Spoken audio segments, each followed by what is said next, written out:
Queridos irmãos, a paz do Senhor Jesus, estamos começando mais um programa Escola Bíblica Dominical. Obrigado por sua audiência. Que Deus continue abençoando você e toda a sua família. Hoje daremos início a um novo trimestre de 2022, estudando a nova lição com o tema geral, a supremacia das Escrituras, a inspirada, inerrante e infalível Palavra de Deus. Destacaremos a supremacia das Escrituras, sua autoridade, inspiração e inerrância. Ao mesmo tempo, vamos apresentá-la de maneira compreensível para que o professor possa passar da melhor forma o assunto aos seus alunos. E destacaremos a primeira lição que fala especificamente sobre a autoridade da Bíblia. Veremos as definições dos termos Bíblia e autoridade. Pontuaremos alguns aspectos da autoridade da Bíblia. Notaremos alguns propósitos de Deus com a Bíblia. E, por fim, falaremos sobre as características da Bíblia Sagrada. Você quer aprender mais sobre este importante assunto? Então, continue conosco no seu programa Escola Bíblica Dominical. Você sabia que a Bíblia é o livro mais vendido de todos os tempos? De acordo com o livro Guinness dos Recordes, mais de 5 bilhões de cópias já foram vendidas e distribuídas. E no ranking dos mais lidos, a Bíblia ocupa o primeiro lugar. Vejamos o que nos diz o nosso texto áureo. Bem-aventurados os que trilham caminhos retos e andam na lei do Senhor. Salmo 119, verso 1. A verdade prática nos diz: a Bíblia Sagrada é a autoridade final da nossa regra de fé e prática. Os objetivos da nossa lição desta semana são 3. Primeiro, relacionar a origem da Bíblia com a revelação divina. Segundo, pontuar as evidências da autenticidade da Bíblia. E terceiro, apresentar a mensagem da Bíblia. A leitura bíblica em classe para a lição de hoje está escrita no Salmo 119, versos do 1 ao 8. Acompanhe conosco.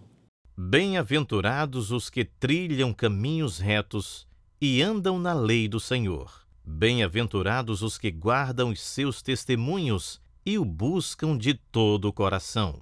E não praticam iniquidade, mas andam em seus caminhos. Tu ordenaste os teus mandamentos para que diligentemente os observássemos. Tomara que os meus caminhos sejam dirigidos de maneira a poder eu observar os teus estatutos. Então não ficaria confundido, atentando eu para todos os teus mandamentos. Louvar-te-ei com retidão de coração, quando tiver aprendido os teus justos juízos. Observarei os teus estatutos. Não me desampares totalmente. Para comentar a nossa lição, contamos com a participação do evangelista, irmão Alessandro Barreto. Paz do irmão Alessandro. A paz do Senhor, pastor Jackson.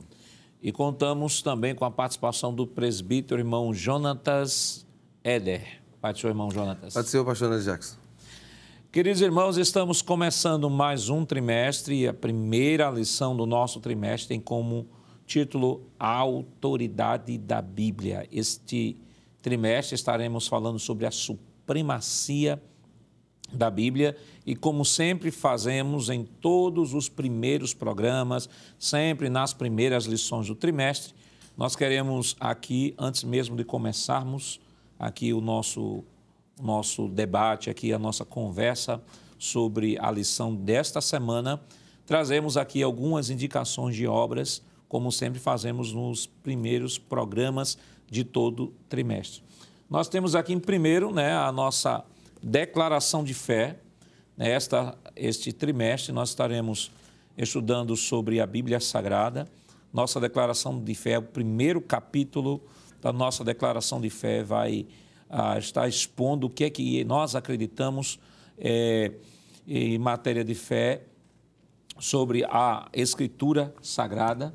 Nós temos aqui também um livro do comentarista da lição, o pastor Douglas.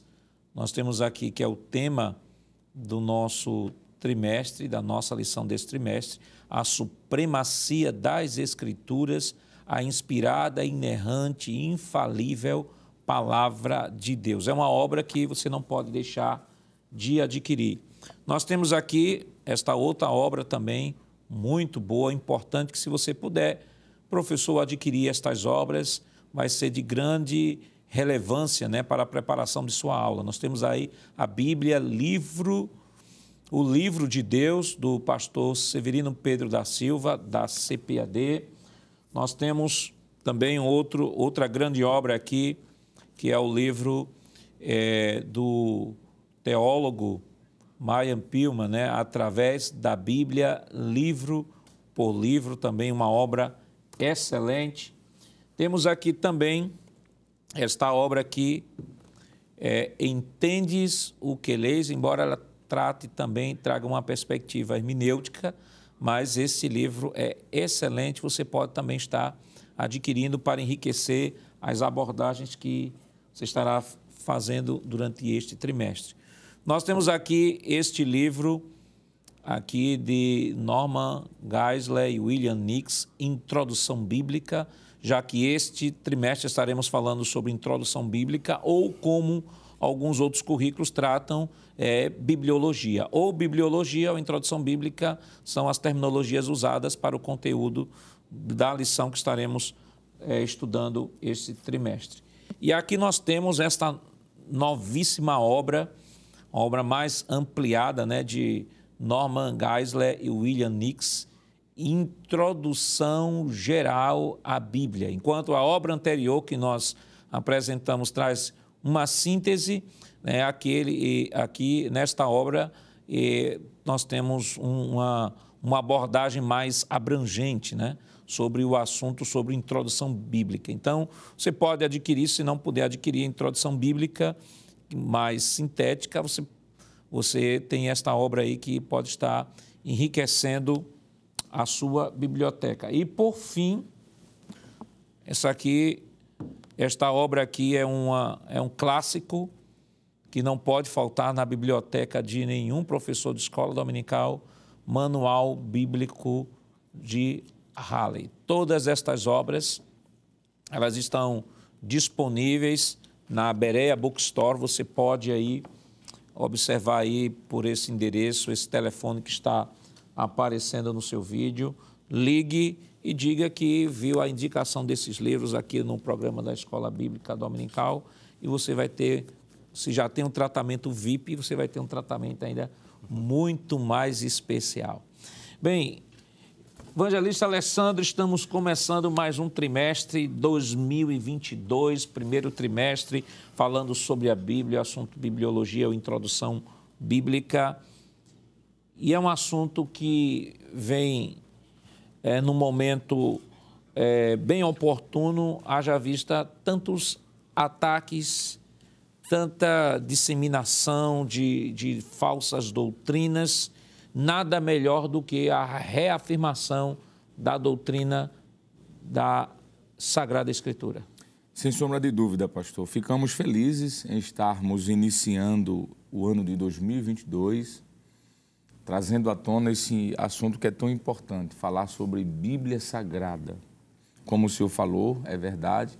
Infelizmente, em alguns seios acadêmicos, a Bíblia ela tem sido, vamos assim dizer, por que não falar dessa forma, desprezada. Tem sido valorizado mais livros de teóricos, livros de filosofia, nada contra a filosofia, é claro, livros de teólogos e outros assuntos afins, e a Bíblia tem sido relegada a segundo plano. Inclusive, infelizmente, pastor, nunca se viu tantos ataques à Bíblia como nesses últimos anos, né? Alguém dizendo que a Bíblia está até caduca, dizendo que a Bíblia precisa passar por um upgrade, uma atualização, coisa que não é verdade. A Bíblia diz que cai-se a erva, passa-se os dias, mas a palavra do Senhor permanece para sempre. Ela é a mesma, ontem, hoje, eternamente. Ela é viva, como disse o escritor aos Hebreus, no capítulo de número 4, no versículo 12. Então, pastor, eu acho que é muito bom iniciarmos, sim, voltando para esse assunto da Bíblia, falar da autoridade, como na primeira lição, né? A Bíblia é sagrada, a palavra de Deus. Nós temos ciência, claro, de que esse trimestre será muito fortalecedor, porque nós veremos de que a Bíblia é a palavra de Deus, ela não se torna, ela não contém, ela é a palavra de Deus. Que ela é, com toda certeza, a revelação especial de Deus ao homem. Nós temos pelo menos duas grandes revelações especiais.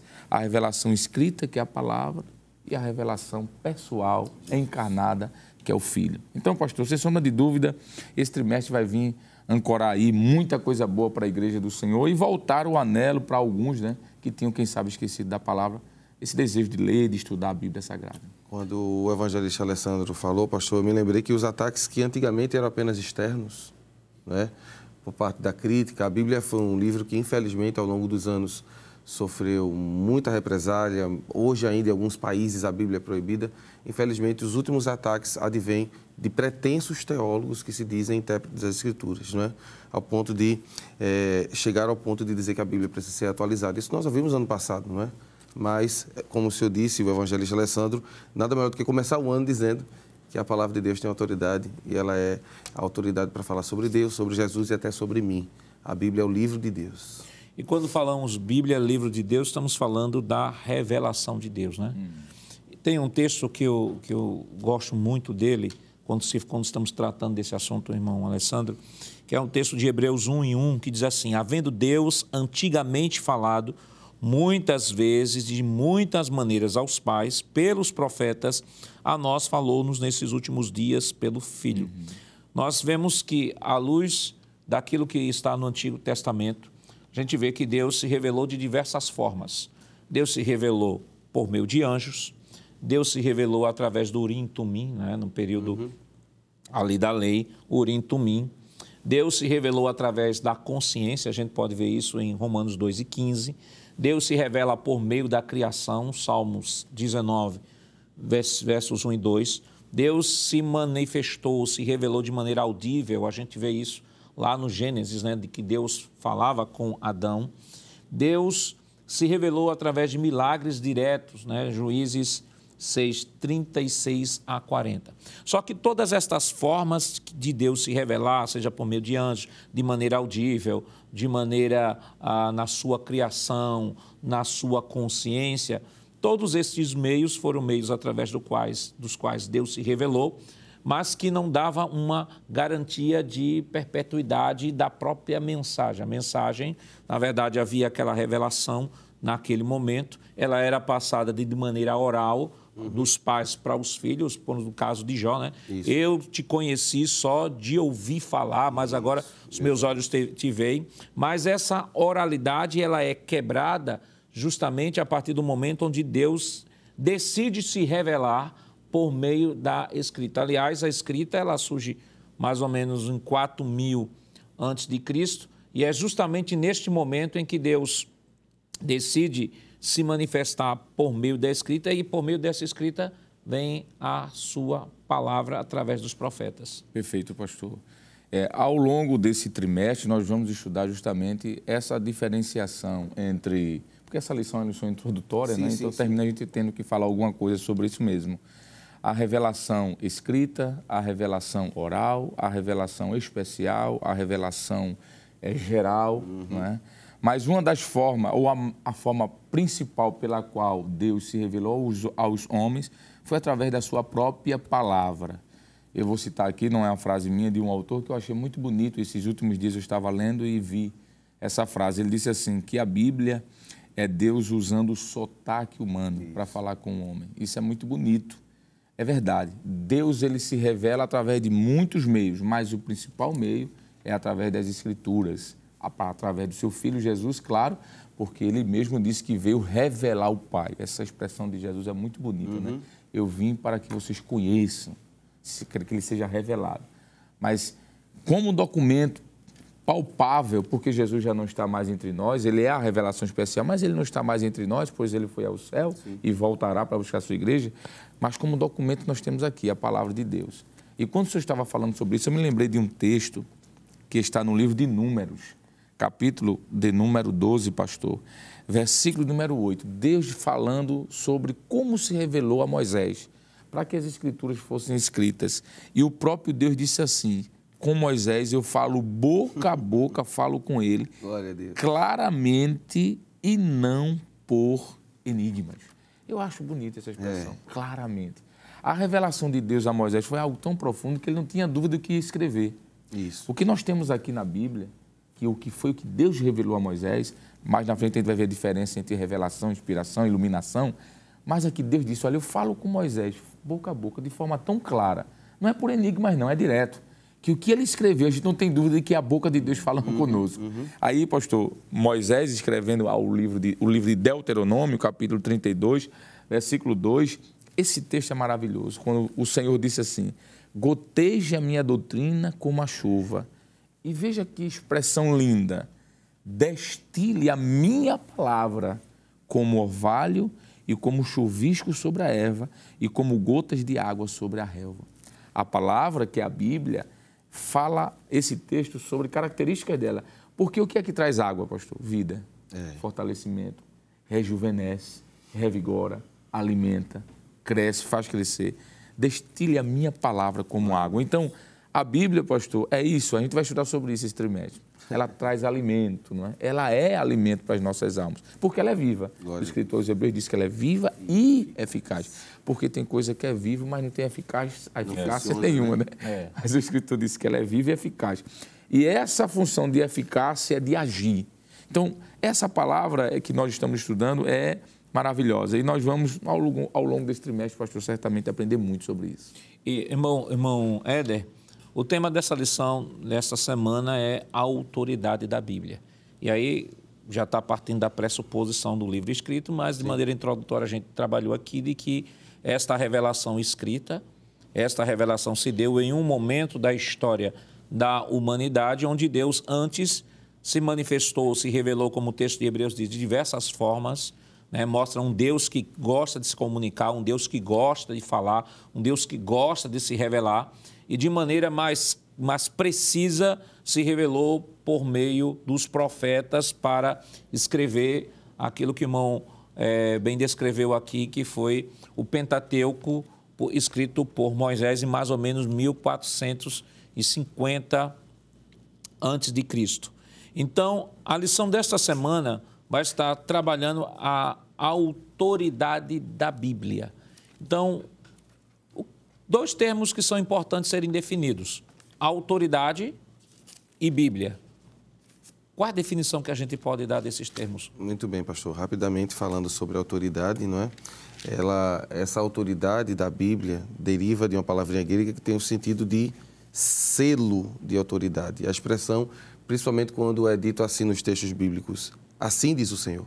Então, não é uma questão de, só para citar o texto, não é? Êxodo capítulo 5, verso 1 e Isaías capítulo 7, verso 7. Você vai ver essa frase diversas vezes, principalmente nos livros proféticos, não é isso, professor e pastor Alessandro? Então, nós vamos ver Deus dizendo, assim diz o Senhor, e o escritor colocando lá o que Deus disse. Outra palavra, pastor, que mostra essa autoridade que Deus está falando, né, como um selo, autenticando, é quando os homens de Deus dizem assim, veio a mim a palavra do Senhor, ou veio a palavra do Senhor a mim. Jeremias capítulo 1, verso 2 é um exemplo clássico disso, né? Jeremias, ele se considera muito jovem, mas o Senhor vai falar com ele. A ideia de autoridade mostra que isso que está sendo escrito, está sendo produzido, não advém de um pensamento humano, mas sim de algo revelado, que é o que a gente vai ver daqui a pouquinho. É algo que Deus revela, que deveria ser escrito. Porque a tradição oral, ela é importante, mas ela é falível. Porque a tradição oral, com o passar dos anos, ela pode ser substituída. Como a gente vai ocorrer, por exemplo, em diversos povos, existe a história, por exemplo, de um dilúvio universal. Só que é contado de diversas maneiras. Por quê? Porque essa tradição foi sendo trocada. Quando a gente olha para as Escrituras e vê como Deus monta o arquétipo da arca, o tamanho, e a gente vai estudar isso de forma, hoje, não é? Mostrando que dava realmente para existir espécies de animais lá dentro, juntamente com os homens, sobreviver aquele período lá, a gente vê que a Bíblia, ela não somente mostra o que aconteceu, mas ela tem autoridade para dizer isso, não é? Então, a primeira palavrinha seria autoridade. Isso torna a Bíblia indestrutível. Jesus cita isso em Mateus capítulo 5, versos 17 e 18. Infalível, a gente vai ter tempo de comentar isso. Suficiente, porque ela serve para a nossa vida, e também ela tem autoridade. A palavrinha Bíblia, você fez duas perguntas, né? Autoridade e Bíblia. A palavra Bíblia, ela vem de uma palavrinha grega que os gregos, evangelista Alessandro, deram para o papiro, né? A palavrinha lá é biblion, não é? Biblion, que seria vários livrinhos organizados formando um texto. Só que essa palavra vem de biblos, que é o termo utilizado para a folhinha do papiro. Então, Bíblia é o conjunto de livros, pequenos livros, que formam aquilo que a gente chama de palavra de Deus. Mas a Bíblia, ela se chama a si mesmo de diversas palavras, porque a gente não vai encontrar o termo Bíblia na Bíblia. Nós vamos encontrar, por exemplo, Escritura. Jesus usou muito isso. Mateus 21, verso 42, Mateus 22, verso 29, Marcos, capítulo 14, verso 29, Lucas, capítulo 24, verso 7, e a gente poderia ainda citar João, capítulo 5, 39.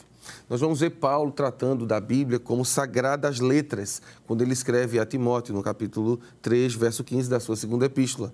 Nós vamos ver Isaías chamando ela de livro do Senhor, no seu capítulo 34, verso 16, e por fim também a chamada de palavra de Deus, que foi citado pelo pastor Alessandro, Hebreus 4 e 12, né? A palavra de Deus é viva e eficaz. Então, seriam essas as duas grandes definições. Então, nós temos, irmão Alessandro, a autoridade da Bíblia, mas quais os aspectos dessa autoridade? Mas não comente agora não, estaremos comentando isso depois do nosso rápido intervalo, voltamos já.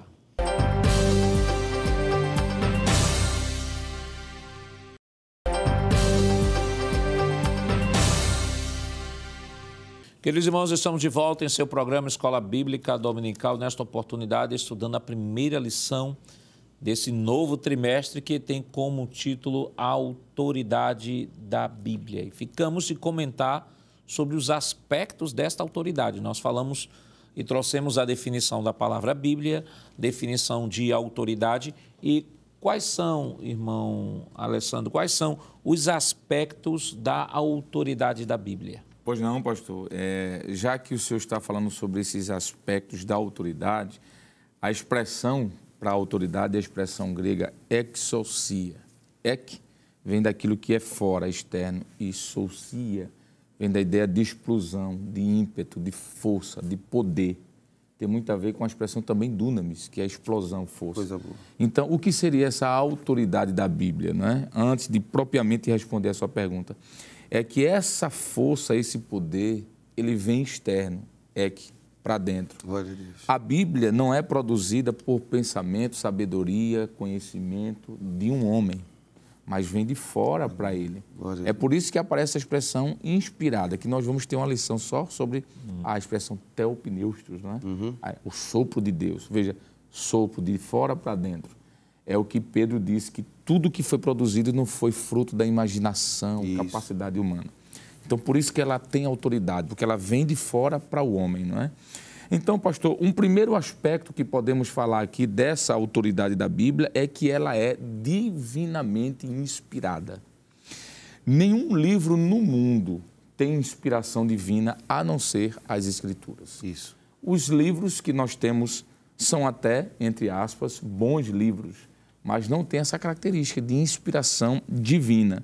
E quando nós falamos de inspiração, a Bíblia, ela se autodeclara isso, auto-inspirada, né? Ou revelada. Há um texto que Paulo escreve a Timóteo, que é muito conhecido, que está na sua segunda carta, no capítulo 3, verso 16, o apóstolo diz assim: toda a Escritura aqui ele diz isso, divinamente inspirada. E quando ele diz toda, a versão que nós utilizamos aqui, dá a ideia da sua plenitude, tanto do Antigo quanto do Novo Testamento. Porque há algumas versões que podem trazer uma certa dúvida. Então, é onde vem essa expressão, theopneustos, theo, Deus, pneusto, sopro. É onde vem a expressão pneu, que é fôlego, ar, vento, não é? Então, Deus sopra esse espírito no homem.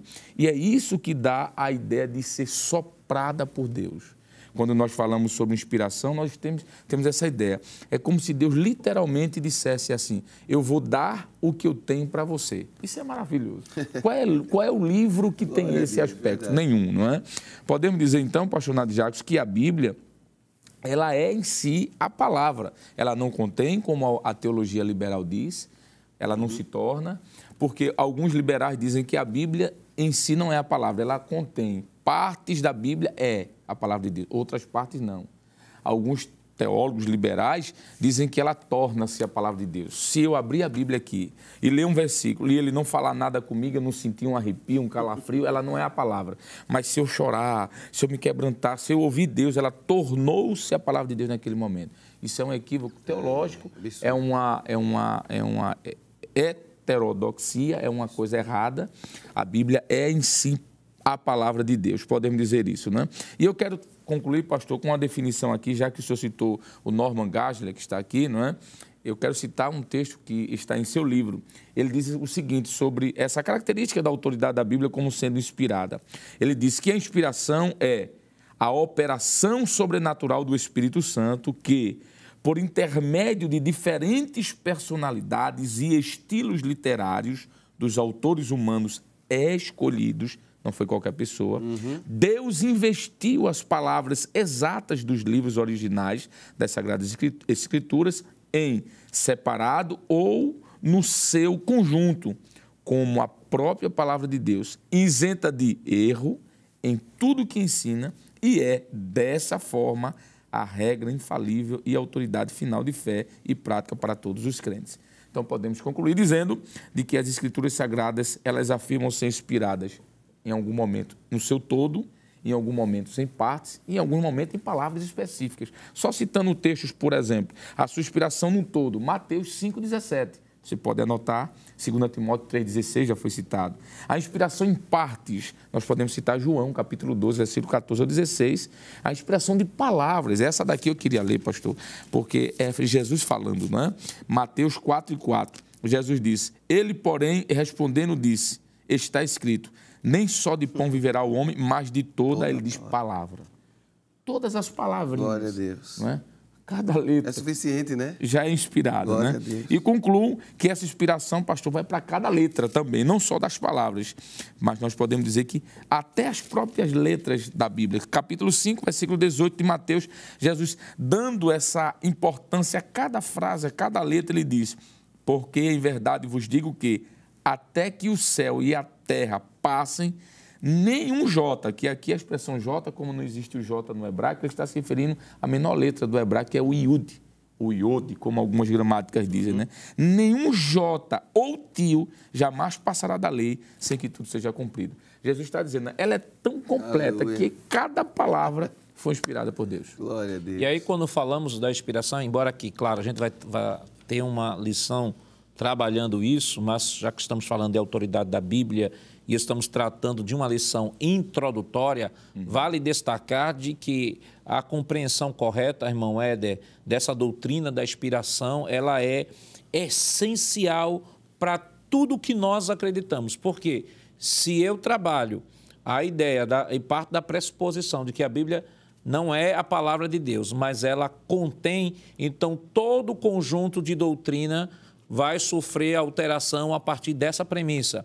Se eu digo que a Bíblia torna-se todo o conjunto de doutrina, vai sofrer a modificação a partir dessa premissa. Então, quando eu digo que a Bíblia é a palavra de Deus e reafirma essa doutrina da inspiração, eu estou, na verdade, partindo da pressuposição da autoridade da Escritura como material revelado por Deus. Exatamente. E isso faz toda a diferença. Porque alguém que diz assim, a palavra torna-se ou contém, ele vai poder escolher.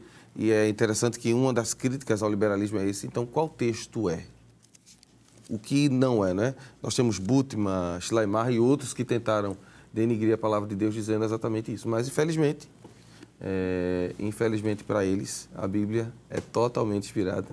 E ela é não só totalmente inspirada, ela é a revelação de Deus. A Bíblia é tão absurda, e a palavra que eu preciso usar é exatamente essa, que existem coisas que se Deus não revelasse, a gente não ia saber nunca.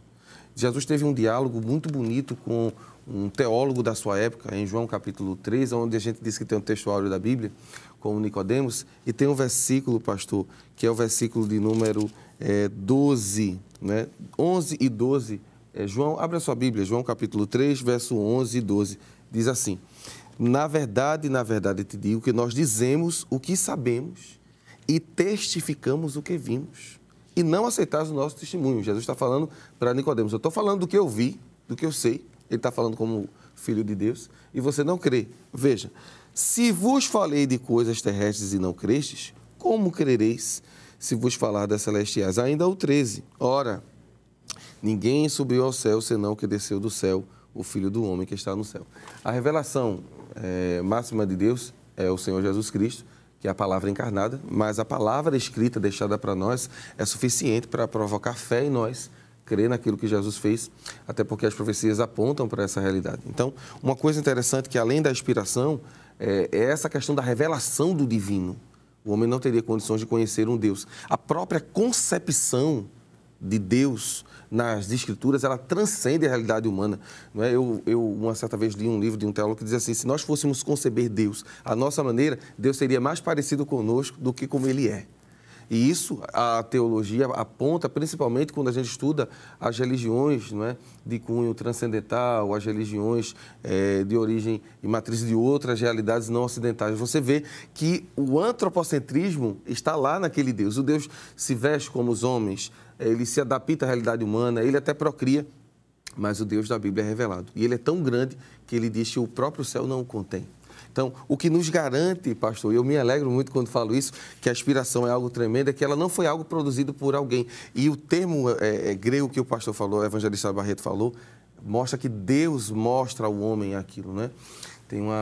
Tem um texto bíblico que vai dizer assim, Moisés, faça conforme você viu a questão do tabernáculo, né? Faça conforme você viu. Então, muitas coisas Deus vai mostrar, outras coisas Deus vai falar. Nem sempre o profeta vai entender de primeira aquilo que Deus está falando, mas a verdade é que vai acontecer, porque a Bíblia é inspirada e ela é revelada por Deus. E Deus se revelou por meio da sua palavra, né? Que de outra forma o homem não o conheceria, né? Paulo diz aos Romanos, capítulo 1, versículo 19, diz, porque o que de Deus se pôde conhecer, ou seja, Deus, tudo que a Bíblia fala sobre Deus, tudo que a Bíblia diz que Deus é, mas nem tudo que Deus é, a Bíblia diz, é o que de Deus se pôde conhecer, é manifesto entre eles, porque Deus lhe manifestou, ou seja, pela razão humana, impossível o homem conhecer a Deus se Deus não tivesse tomado essa iniciativa. Perfeito, pastor. E em relação à revelação de Deus, se Deus fosse plenamente conhecido, logo ele não seria Deus. Perfeito. É uma premissa muito simples. Se eu conhecesse a Deus plenamente, ele não seria Deus. Em relação a essa questão, pastor, que o senhor estava falando, eu lembrei de algo que pessoas, para contestarem a Bíblia, dizem assim, eu não vou crer na Bíblia porque a Bíblia foi um livro escrito por homens. Mas essa argumentação, pastor, é tão fraca, porque, me permita com muito respeito aqui dizer, as pessoas acreditam em horóscopo. Sim. O horóscopo foi escrito por homens. As pessoas acreditam, por exemplo, se é que é verdade, se que existiu de verdade mesmo, as profecias de Nostradamus. Nostradamus é um homem. As pessoas acreditam em livros escritos por líderes religiosos, que eu vou me ater aqui, não citar o nome deles, mas de diversas religiões, eles são homens. Elas acreditam nisso, seguem isso e foram escritas por homens. Pessoas acreditam em livros, por exemplo, de filosofia. Creem, por exemplo, em livros de Aristóteles, Sócrates, Platão, a Odisseia, por exemplo. Creem, seguem. As pessoas seguem e creem em livros, por exemplo, escritos como, por que não dizer, o Manifesto Comunista. Sim. Foi escrito por um homem. Agora, quando vai para a Bíblia, diz, não não posso seguir. Mas que contradição. É porque a Bíblia confronta, não é, pastor? Então veja, peraí, vamos lá. Eu não vou crer nesse Deus que se revelou na Bíblia, mesmo que parcialmente, porque ela foi escrita por homem. Existe um axioma, que inclusive o Norman Geisler fala aqui, que eu acho pertinente, pastor, dizer aqui, é de que a Bíblia ela é um livro divino humano. Isso. Ela é divina porque ela tem esta inspiração que veio de fora, é o Theopneustos, é Deus soprando, a expressão exousia, da autoridade que vem de fora. Mas ela é humana, é um livro humano no sentido de que Deus respeitou as características de cada um deles, dando a ele condições de colocarem suas expressões, inclusive de sentimentos, de pensamentos. E que o maravilhoso é isso, que ela tem essa autoridade porque ela foi divinamente inspirada, ela é revelada, e mesmo tendo essa parceria com o homem, ela torna-se ela é inerrante. Isso. Não há falhas no sentido doutrinário, no sentido de coerência, no sentido de combinação, de harmonia, desde Gênesis a Apocalipse. Então, essa Bíblia, pastor, que nós estamos estudando hoje, ela é maravilhosa. Não existia nada Não existe nada que possa substituir a palavra de Deus. Então, dizer que a Bíblia ela é inerrante, como aspecto dessa revelação, é dizer de que, apesar de ter a contribuição humana, entre aspas, ela é divina. E esse casamento deu maravilhosamente bem. Nós temos aqui o melhor de Deus para nós, que é a Bíblia Sagrada. E é interessante, o pastor falando, a minha mente fica fulviando, a ideia de que 40 autores, né, fora o autor Eusébio que a gente não conhece, nunca sentaram para ter uma reunião de pauta e dizer, tu escreve sobre isso, eu aquilo, e lá no final a gente monta. Lembrando que eles não convivem no mesmo período. Isso. E isso faz da Bíblia realmente a palavra de Deus, porque embora os homens não vivessem juntos, o Deus que começou lá com Moisés termina com João no Apocalipse conversando com ele sobre o que ele faria ainda, não é? É porque o autor da Bíblia é um só, o Espírito Santo. Glória a Deus. Os escritores são diversos, né? Glória a Deus. Os escritores são diversos, mas o autor é um só, o Espírito Santo. Por isso que há essa unidade doutrinária, é Cristo. teológica. E outra coisa, ela é inerrante em sua mensagem, não contém erros, não há erro em sua mensagem, e até as suas informações históricas, geográficas, culturais, são informações que têm sido reafirmadas, né, e confirmadas pelas ciências afins. Por exemplo, a historicidade da Bíblia ou a história bíblica, ela está recheada de informações e de provas através de artefatos arqueológicos e também de documentos escritos, né? Se alguém, de repente, ainda que não acredite na inspiração, alguém pode dizer assim, eu não acredito na inspiração da Bíblia, mas uma coisa ele não pode negar, que a Bíblia é um documento histórico, é um livro milenar. As histórias descritas na Bíblia, os povos, as moedas, os lugares, a geografia, a topografia, nada disso pode ser negado. Isso mostra a Bíblia não só ela inerrante em relação à sua mensagem, irmão Alessandro, no seu aspecto teológico, que a Bíblia é um livro teológico, ela tem, embora seja desenvolvida dentro da luz da experiência humana e na história humana, mas o objetivo maior é revelar a Cristo, Glória a Deus, que é o Redentor da humanidade, dentro de quatro, e poderíamos até sintetizar isso, né? A Bíblia, ela traz esse tríplice aspecto da criação, da queda e da redenção. Mostra Deus como Criador, mostra que o homem caiu e mostra Cristo como Redentor de todas as coisas.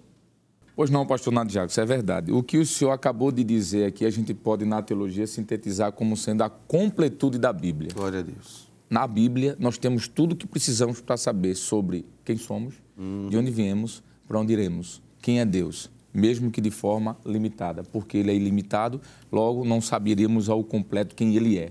Mas tudo o que é preciso sobre a queda, redenção, restauração, regeneração, eternidade, tudo nós sabemos na Bíblia.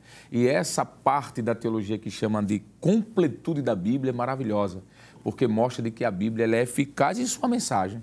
E aqui eu lembro de um texto, eu quero terminar por conta da exiguidade do tempo, de Isaías 55:11, quando o profeta, pelo Espírito Santo, disse, através do profeta, Deus disse, a palavra que sair da minha boca, ela não voltará para mim vazia, antes fará o que me apraz e prosperará naquilo para que a enviei. Então, a palavra de Deus, ela é completa nesse sentido. Foi mostrada ao homem de onde ele veio, quem o criou, o que acontece durante a relação de Deus com o homem e o que acontecerá no futuro.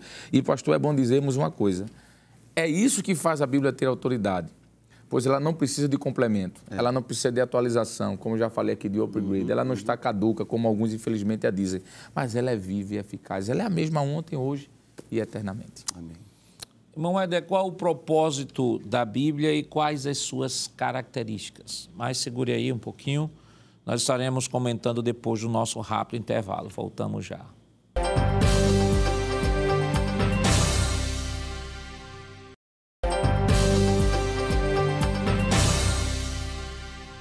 Queridos irmãos, estamos de volta para o último bloco da lição desta semana, primeira lição de nosso trimestre, que tem como título A Autoridade da Bíblia. No bloco anterior, nós deixamos a seguinte pergunta: qual o propósito de Deus com a Bíblia e quais as suas características? E aí, irmão Éder, o que é que a gente pode dizer? Amém, pastor. A Bíblia, como é um livro divino e ela tem a proposta de ensinar o homem o caminho de regresso a Deus, o senhor foi muito feliz quando apontou aquela tríplice realidade da Bíblia, não é? Apontar a queda, a criação, perdão, a queda e a redenção humana. Como isso acontece? E é interessante como a Bíblia mostra para o homem as suas grandes dúvidas. Acho que todo homem passa por aquela fase de perguntar quem ele é, de onde ele veio e para onde ele vai. É interessante que as Escrituras mostram isso. E um ponto importante, ou um dos grandes propósitos da Bíblia, é nos ensinar. Ensinar exatamente isso. Quem somos, de onde nós vimos e para onde nós vamos. A Bíblia, ela já inicia o texto dizendo, no princípio criou Deus. É interessante, né? O texto bíblico não menciona, como, por exemplo, quando você vai ler os clássicos gregos, né? A Ilíada de Homero, você vai ver que lá ele começa explicando como surgiram os deuses. A Bíblia não se preocupa em apontar isso. A Bíblia já parte do pressuposto da existência de Deus e diz que, no princípio, ele começou a criar as coisas. E é muito importante que o professor da escola dominical atente para essa realidade divina, não é? A Bíblia foi escrita para o ensino. Olha o que Paulo diz, escrevendo aos Romanos, no capítulo de número 15 e o verso de número 4. Diz assim as Sagradas Escrituras: porque tudo que dantes foi escrito, para nosso ensino foi escrito, para que pela paciência e consolação das Escrituras tenhamos esperança. Então, a Bíblia, ela foca na ideia de que eu preciso aprender sobre Deus. E como é que eu vou aprender sobre Deus? Lendo-a para que Ele possa me ensinar não somente a saber quem sou, mas para viver para a sua glória. Lembrando, o primeiro homem foi criado para isso e ao pecar ele perdeu. Mas a Bíblia vai apontar como Deus está fazendo para restaurar esse homem e apontando para o final. Tem uma frase de um autor que eu gosto muito, ele diz assim: eu li o fim da Bíblia e eu sei que no final acaba tudo bem. E graças a Deus por isso, a gente tem essa convicção. E quando falamos que a Bíblia ela é a palavra de Deus, estamos falando tanto o Antigo quanto o Novo Testamento. É porque algumas pessoas, irmão Alessandro, a partir do texto de Timóteo, né? Toda a Escritura é divinamente inspirada, a Escritura ali, a palavra grafê, vai dizer o Senhor, grafê aparece 51 vezes no Novo Testamento, mas se refere sempre às Escrituras do Antigo Testamento. Então, não está validando a inspiração do Novo Testamento. Mas quando a gente olha para 2 Pedro 3:16, que Pedro vai equiparar o Antigo Testamento aos escritos de Paulo, então o texto é aplicado a todo o Novo Testamento. Sem sombra de dúvida, pastor. O apóstolo Pedro remata esse momento aí e resolve essa questão. Graças a Deus. Porque ele compara as escrituras de Paulo com o Antigo Testamento, dá peso de igualdade. Então, quando Paulo diz toda a escritura, mesmo se ele não tivesse pensado nisso, mesmo sem pensar nisso, ele estava sendo usado pelo Espírito Santo para dizer, olha, aquilo que você está produzindo e os demais apóstolos também tem a mesma validade do Antigo Testamento, não é? E quando o professor Éder disse que a Bíblia foi escrita para nos ensinar, se eu for pensar que só o Antigo Testamento é inspirado, eu vou perder todo o ensinamento arcabouço que está escrito no Novo, né? Isso é incoerência. E não somente para nos ensinar, mas ela também foi escrita para nos avisar. E o que está escrito no Novo Testamento tem esse peso de igualdade, né? O apóstolo Paulo, escrevendo, por exemplo, aos Coríntios, no capítulo de número, primeira carta de Paulo aos Coríntios, capítulo 10, pastor, versículo de número 11, ele diz assim, ora, todas estas coisas lhe sobrevieram como figuras e estão escritas para aviso nosso. Então, o Antigo Testamento e o Novo Testamento se completam, né? Quando a gente está estudando sobre introdução à Bíblia, a gente aprende que o que foi escrito no Antigo Testamento foi aquilo que foi profetizado no Antigo Testamento foi cumprido e revelado no Novo. É justamente essa completude, não é? O texto do Antigo se casa com o Novo de uma forma tão maravilhosa. Sem o Novo Testamento não compreenderíamos plenamente o Antigo. Sem o Antigo Testamento não compreenderíamos as figuras que são reveladas no Novo. Então, há uma completude de revelação, há um casar de doutrina, não é?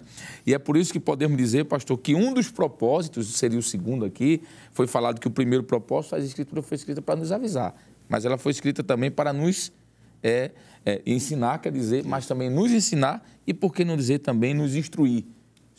Quando Paulo escreve sua segunda carta a Timóteo 3:16, ele diz que toda Escritura ela é proveitosa para ensinar, para redaguir, corrigir e instruir em justiça. Então, podemos concluir essa sua resposta, pastor, dizendo que tanto o Antigo quanto o Novo Testamento são, sim, palavra de Deus, são inspiradas e servem para ensinar, para instruir e para nos avisar. E há uma outra referência também que o apóstolo Paulo cita, irmão, 1 Timóteo 5,18, onde Paulo cita as palavras de Jesus na forma como encontramos em Lucas 10:7, e Paulo chama de escritura, grafê. E a beleza disso tudo, pastor, é que o Novo Testamento, como Deus se revela de forma progressiva, né? O Novo Testamento é simplesmente dizendo que aquilo que Deus falou no Antigo está se cumprindo de forma visível nos dias dos apóstolos, porque eles viram, tocaram, né? E também a revelação do porvir. Então, é uma continuidade, não é? Eu fico muito triste quando alguém diz assim, mas isso está no Antigo Testamento, como se o Antigo Testamento não tivesse peso. E isso é um grande erro, não é? Tenhamos cuidado, porque a Bíblia ela é totalmente plena e revelada da parte de Deus para nos ensinar, para nos avisar e nos instruir. Confie. Aquilo que Deus disse no Antigo Testamento se cumpre no Novo, e aquilo que está profetizado no Novo está acontecendo em nossos dias, não é? E como nós finalizamos o trimestre passado falando da vinda de Jesus, se Jesus veio, como disseram os profetas, e foi atestado... Eu me lembrei agora, Mateus fala 60 vezes, evangelista Alessandro, das profecias do Antigo Testamento. Só Mateus atesta 60 vezes no seu evangelho de que as profecias do Antigo funcionam. Vou citar um exemplo. Por exemplo, no capítulo 2, quando o rei Herodes recebe aqueles reis, né, que vão visitar e procuram um menino que é nascido porque vimos a sua estrela. E aí disse, não tem menino nenhum no palácio. Aí alguém pegou o rolo do livro e disse, não, mas o menino não vai nascer aqui. O menino vai nascer em Belém. Está lá em Miqueias 7. Então é interessante a gente observar que aquilo que do Antigo foi profetizado aconteceu, então aquilo que é do Novo, que está acontecendo, vai acontecer também. Pastor Nadir Jackson, só, por favor, me permita interpelar, para completar a resposta anterior, Pedro equipara as escrituras de Paulo com a do Antigo Testamento, no capítulo 3 de sua segunda carta, né, versículo 16, era esse texto que eu queria ter lembrado e não lembrei, quando ele diz assim, que Paulo, falando disso, como em todas as suas epístolas, entre as quais há pontos difíceis de entender, que os indoutos, aí ele diz, e inconstantes, torcem igualmente as outras escrituras para a sua própria perdição, não é? Então, Pedro compara os textos do Antigo com a de Paulo e diz, igualmente as outras escrituras, dando peso, não é? Grafê, dando peso do que Paulo escreveu com o que os profetas haviam escrito. Há um outro texto agora que eu lembrei, comentando sobre isso, Efésios capítulo 3, versículo 5, o apóstolo Paulo se coloca os apóstolos no mesmo patamar de autoridade que os profetas do Antigo Testamento, para corroborar isso. Ele diz o seguinte, o qual noutros séculos não foi manifestado aos filhos dos homens, como agora tem sido revelado pelo Espírito aos seus santos apóstolos e profetas. Ele equipara no mesmo nível de autoridade os profetas do Antigo Testamento. Paulo diz, Deus também, assim como no Antigo, no Novo, Deus também tem os profetas que ele escolheu para escrever o Novo Testamento e dar o mesmo selo de autenticidade que o Antigo Testamento tem, dá este selo de autenticidade aos apóstolos ou escritores que ele chamou para escrever, porque não foram todos apóstolos, né? Você tem Lucas, você tem Marcos, que não foram apóstolos, mas que escreveram. Irmão Alessandro, rapidamente, nosso tempo já está indo embora. Que lições a gente pode extrair desta abordagem para estar orientando o professor que nos acompanha neste momento? Pastor, amar ainda mais a Bíblia, não é? A Bíblia é um livro para ser lido, para ser meditado, não é para ficar como, me permita, por favor, com muito respeito, como enfeite em cima de estante, não é? A Bíblia é para ser comida, não é? Não literalmente, mas no sentido de alimentar a sua alma, pois a Bíblia, ela é um alimento espiritual. Jesus disse a Satanás, nem só de pão viverá o homem, mas de toda palavra que sair da boca de Deus, Mateus 4:4. Jeremias 15:16, o Senhor disse, Jeremias, come o rolo. E comer ali, no sentido figurado, é se alimente da palavra. Tem muitas pessoas que estão morrendo de inanição bíblica, porque não leem a Bíblia, pastor. E eu penso que, se com sua permissão, se o senhor me permite, já no início do ano, incentivar aquilo que a prática da superintendência é a cada ano, não é? Lê a Bíblia completa. Pega aquele manual, aquele compassozinho de versículos, dos capítulos, eu vou ler a Bíblia hoje, não é? Se fizermos um esforço, dá para ler pelo menos uma vez a Bíblia no ano. Se lermos pelo menos 4, 5 capítulos, nós lemos 5 capítulos, nós lemos 2 vezes no ano. Então, pastor, o conselho que eu deixaria aqui é: leamos a Bíblia, amemos a palavra, não é? Eu estava esses dias aí em uma congregação falando sobre a Bíblia e eu disse: irmãos, nós temos mais de 3.000 línguas e menos de 15% dessas línguas tem a Bíblia completa em seu idioma traduzido. Então, vamos aproveitar a oportunidade. Vamos ler a Bíblia, vamos deixar de ler ficção, deixar de ler livros de autoajuda e vamos buscar a ajuda do alto, que é a palavra. Então, o conselho que eu daria é amar mais a Bíblia, ler a Bíblia e dizer: esse ano eu vou ler pelo menos uma vez a Bíblia toda, pastor. E sabendo que, pela diversidade que nós temos de tradução e versão na língua portuguesa, o juízo de Deus será maior para nós do que para aqueles que não têm essa quantidade de traduções e versões. Irmão Éder, que lições a gente pode extrair para orientar o professor que nos acompanha? Se o senhor permitir, Josué capítulo 1, verso 8, não se aparte da sua boca o livro desta lei, antes medita nele dia e noite, para que tenhas cuidado de fazer conforme tudo quanto nele está escrito, porque então farás prosperar o teu caminho e então prudentemente te conduzirás. É como disse o evangelista Alessandro. Infelizmente, tem muita gente fracassando na fé, tem muita gente frio, simplesmente porque em vez de ler a Bíblia, está intertido a palavra essa, né? Com outras coisas. Que você possa usar este ano, novo ano, que Deus está lhe dando a oportunidade para ler mais. Ame a palavra, creia na palavra, não é?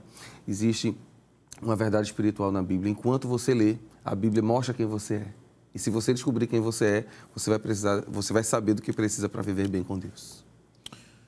Portanto, professor, estamos iniciando mais um ano, mais um trimestre, e nada melhor do que iniciar este ano fazendo uma revisão na sua caderneta.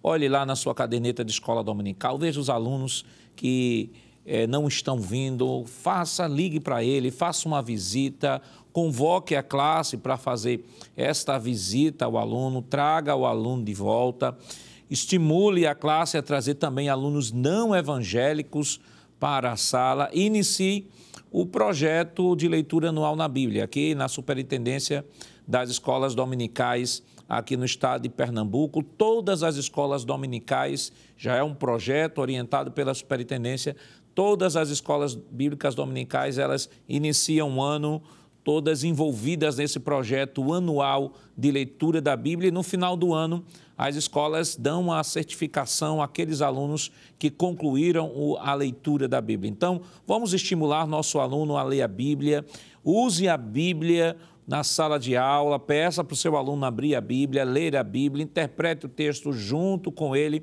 É importante que nesse início de ano possamos sair atrás desses alunos que não estão vindo, trazer novos alunos e, acima de tudo, formar estes alunos na palavra, porque a nossa missão é formar discípulos para todas as nações. Prezados irmãos, as Escrituras são de origem divina, a autenticidade da Bíblia é confirmada por evidências internas e externas.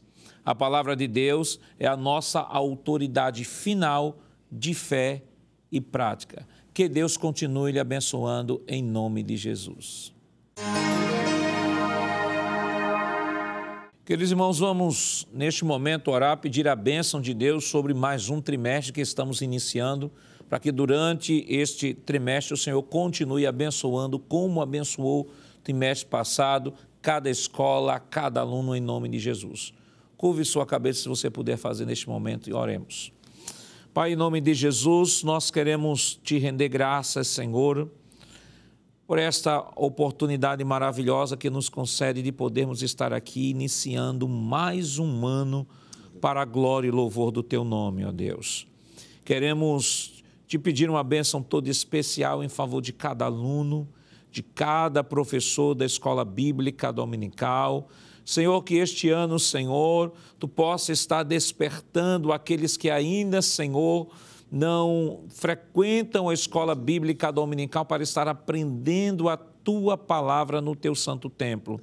Abençoa, Senhor, o nosso pastor presidente, pastor Ailton, continue ajudando o teu filho, dando força, saúde, vigor, firmeza, Senhor, e que as tuas mãos de Deus continue estendidas, Senhor, sobre todas as escolas bíblicas dominicais e sobre todos aqueles que estão nos acompanhando neste momento.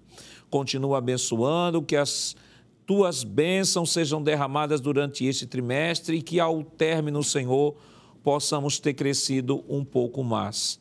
Em nome de Jesus, nós pedimos hoje para todo sempre. Amém. Chegamos ao final de mais um programa. Hoje iniciamos o estudo da nova lição com o tema geral, a supremacia das Escrituras, a inspirada, inerrante e infalível Palavra de Deus. E destacamos a primeira lição com o título A Autoridade da Bíblia. Na próxima semana, estudaremos a segunda lição deste novo trimestre, falando sobre a inspiração divina da Bíblia. E esperamos contar com sua audiência durante todo o ano de 2022. Lembrando que a Escola Bíblica Dominical vai ao ar na TV toda sexta às 22 horas e reprisa no sábado às 16 horas. E está disponível em nosso canal no YouTube, Rede Brasil Oficial. Acesse o canal, se inscreva, ative o sininho e compartilhe com seus amigos e familiares. Obrigado por sua companhia e até o próximo programa. Que a graça do nosso Senhor Jesus Cristo, o amor de Deus nosso Pai, a comunhão do seu Santo Espírito estejam com todos, hoje e para todos sempre. Amém.